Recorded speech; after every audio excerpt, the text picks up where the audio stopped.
ñu bokk de. bi ci des itam mooy li mu ni man aada li waliyan faqad aadantuhu bil harb. mu ni nitu yàlla yi ma am ku leen noonu yàlla nee na jàpp naa ni mën nga déclarer guerre. waaw ah yàlla nag ku ko déclarer guerre suñu Cheikh nee na kuy bëree ku dul daanu booy boo wàcc sa jël la. waaw looloo tax maam Cheikh Ahmed Tijani bii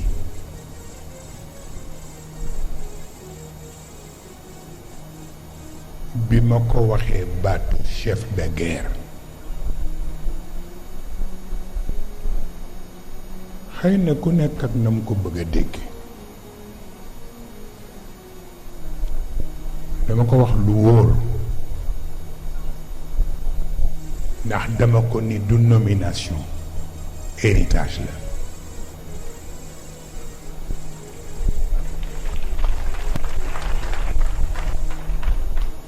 man ko maa la ëpp chance parce que man bi ma góor gi jox héritage bi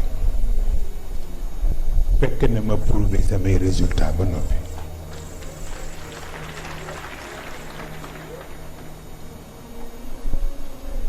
parce que chef de guerre bi ci yonent bi la jógee mu passé ko directement Cheikh El Hadji Omar El Fouti. Cheikh El Hadji Omar El Fouti tëb Maodo tëb sëñ Babacar jox ko Seyid Cheikh.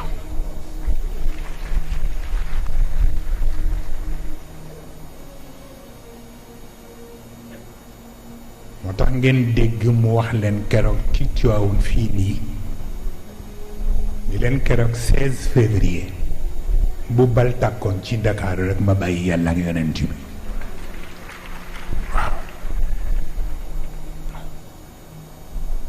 wax na dëgg ndax man maa demandé autorisation bi wax ko Cheikh El Hadji Omar El Fouti mu feeñu ma 4 heures du matin ni ma jox na ma autorisation.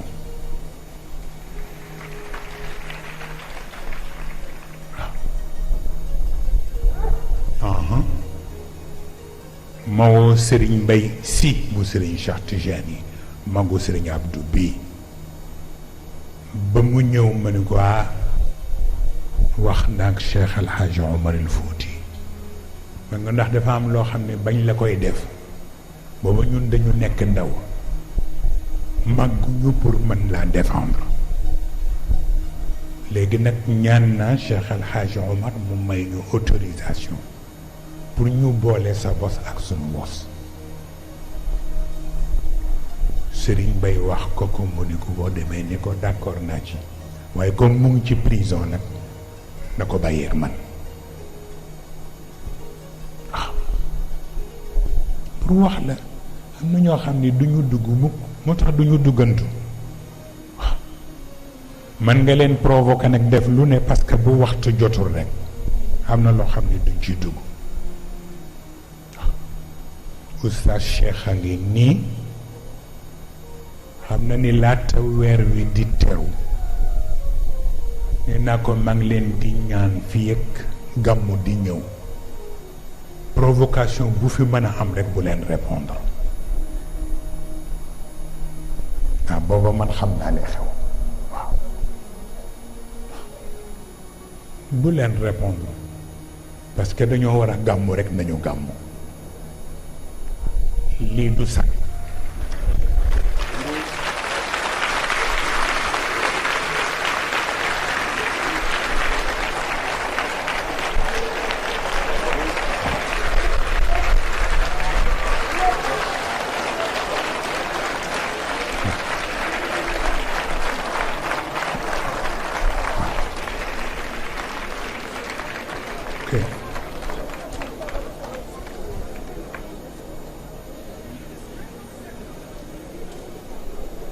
moo tax al idnul xaas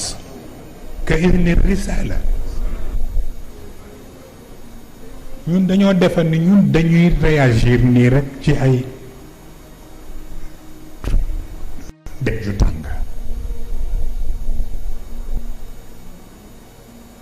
moo tax benn nit laaj na ma ko ni ma waaw ma dégg ñu ni xalifa bi man ko man benn xalifa rek laa masa am benn sëriñ rek laa masa am waaw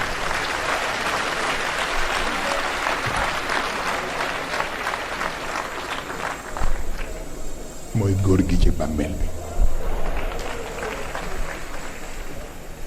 jeex na ba ci des mooy ñu ñuy askanele loolu laaj leen ku leen fal nañ waxante dëgg ku leen fal confiscation de pouvoir la daf ma fi fekkul nag maa nga woon Afrique du Sud ndax boobu Seydi Ahmed si bi leen mag mu ngi fi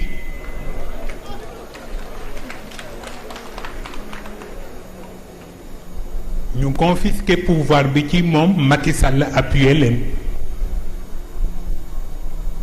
mook jabaram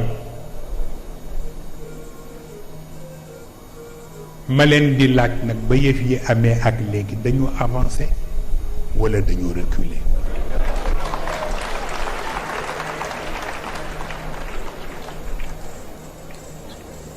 parce que le shaa'ir ba waxoon ca Bagdad le shaa'ir ba waxoon ca Bagdad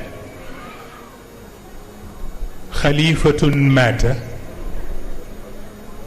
lam yaxzan bihi axadun wa axaru qaama lam yashcur bihi axadu c'est l'éternelle répétition de l'histoire shaa'ir bi def ni man di jaaxle na te booba alxilaafa al abbasiya rek la mu ni kii faatu ñu war ko remplacer kenn tiisluwul demam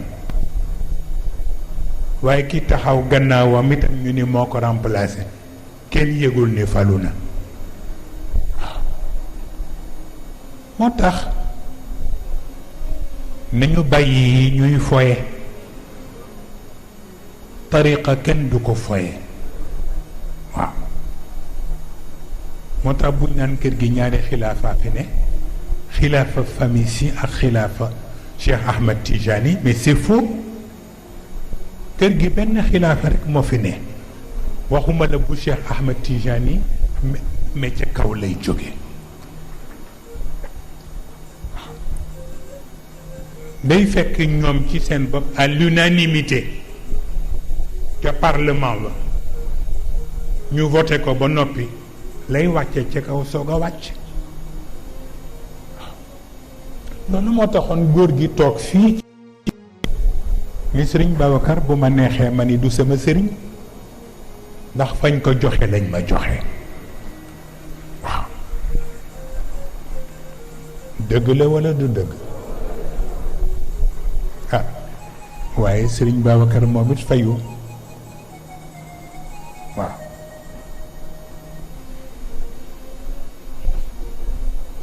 te mooy kër keroog bi ñu toogee maag moom ma ni ko sëriñ Babacar ñëw na bi kët indi yëf yi mu jóge ca kaw jox na ma ko